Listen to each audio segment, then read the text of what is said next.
వారందరం కూడా దేవాలయం పూర్తిగా మూసివేసి అనంతరము ఇక్కడ నుంచి అందరినీ కూడా భక్తులకు ఇప్పటికే దర్శనాలు క్లోజ్ చేశారు. మళ్ళీ దర్శన భాగ్యాన్ని కూడా కలిగించే విధంగా పూజ అనంతరం మళ్ళీ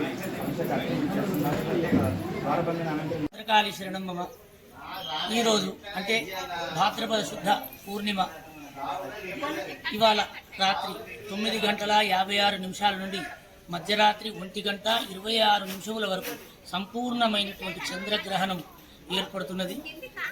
చంద్రగ్రహణము ముఖ్యంగా శతభిష నక్షత్రము, పూర్వభాద్ర నక్షత్రములపైన గోచరిస్తున్నది అని మనకు ఆ రాశి వాళ్ళు ఏం చేయాలి అంటే భయపడాల్సిన పని లేదు.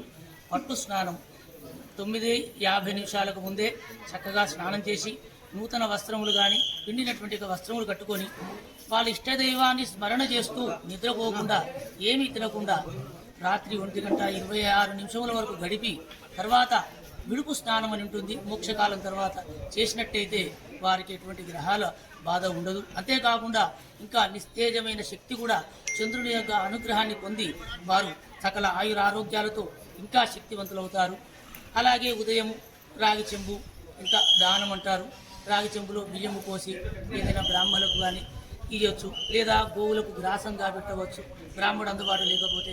అటువంటి వారికి ఇంకా విశేషంగా మన నక్షత్రం పైన వచ్చింది అంటే ఇంకా మన బలాన్ని చుడకే వస్తుంది. ఏ గ్రహణమైన గ్రహణం అనేది ఒక పర్వదినమే, దోషాలు కాదు. గర్భిణీ స్త్రీలు, పిల్లలు, వృద్ధులు, రోగగ్రస్తులు ఈ గ్రహణ టైంలో ఏమి తినకుండా వారు చక్కగా పడుకోవచ్చు, నిద్రపోవచ్చు. ఈ గ్రహణ టైంలో తినకుండా మిగతా సమయం ఎలా గడిపినా పర్వాలేదు. ఆ గ్రహణ సమయంలో మాత్రం చాలా జాగ్రత్తగా ఇండ్లలోనే మెసులితే వారికి సుఖప్రసవం అవుతుంది, చక్కటి సంతానం కలుగుతుంది. వ్యాధిగ్రస్తుడు వ్యాధి కూడా తొలగిపోతుంది. గ్రహణం అనేది మన ఈ చంద్రునికి పట్టిన గ్రహణం విడిచిపెట్టిన తర్వాత చంద్రుడు ఇంకో శక్తిని మనకి ఎంతో ఇస్తాడు.